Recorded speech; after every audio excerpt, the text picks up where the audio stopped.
First time saya tertinggal belakang juga sebab kawan-kawan bapak saya semua laju-laju kan. Saya pula baru, so saya takut-takut lagi lah. Okay, nama saya Nur Syahinda binti Zainuddin. Saya berasal daripada Johor. Okey, motor dekat depan cik ni, motor apa ni? Motor depan saya ni GSXR 1100, keluar pada tahun 1988. Kenapa minat motor-motor retro ni? Tak tahulah, sebab saya daripada kecil saya nampak bapak saya bawa motor-motor old-old macam tu kot. So saya jadi rasa tertarik dengan motor-motor ni. Saya minat motor baru, cuma motor lama ni macam lagi best. Lagi best, okey. Macam mana awak boleh dapatkan motor ni? Motor ni dulu bapak saya yang guna. Dia ride bawa motor ni lah. Pergi mana-mana bawa mak saya semua. Bapak saya dah ada motor lain.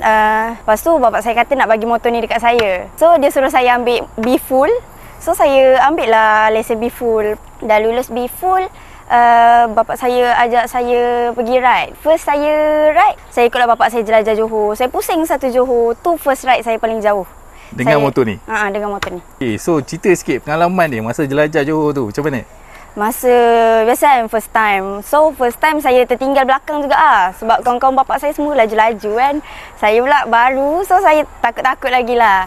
Time tu pula ada escort kan, so diorang pakai lain kanan je. Saya pun tak tahu macam mana nak kejar diorang.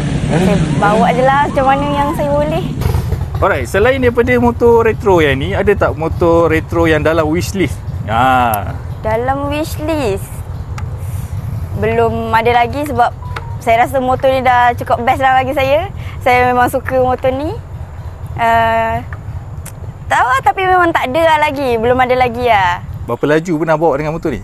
Berapa laju? 1415 lah paling laju. Takut kan?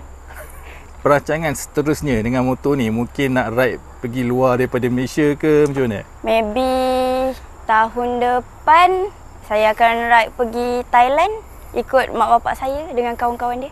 Ada perancangan lain untuk motor ni? Mungkin nak tukar cover set ke, nak make up sikit ke?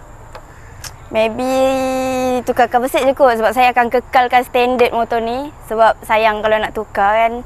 So saya akan kekalkan je motor ni jadi standard. Maybe warna lah akan berubah. Kita nak dengar bunyi motor ni, boleh? Boleh.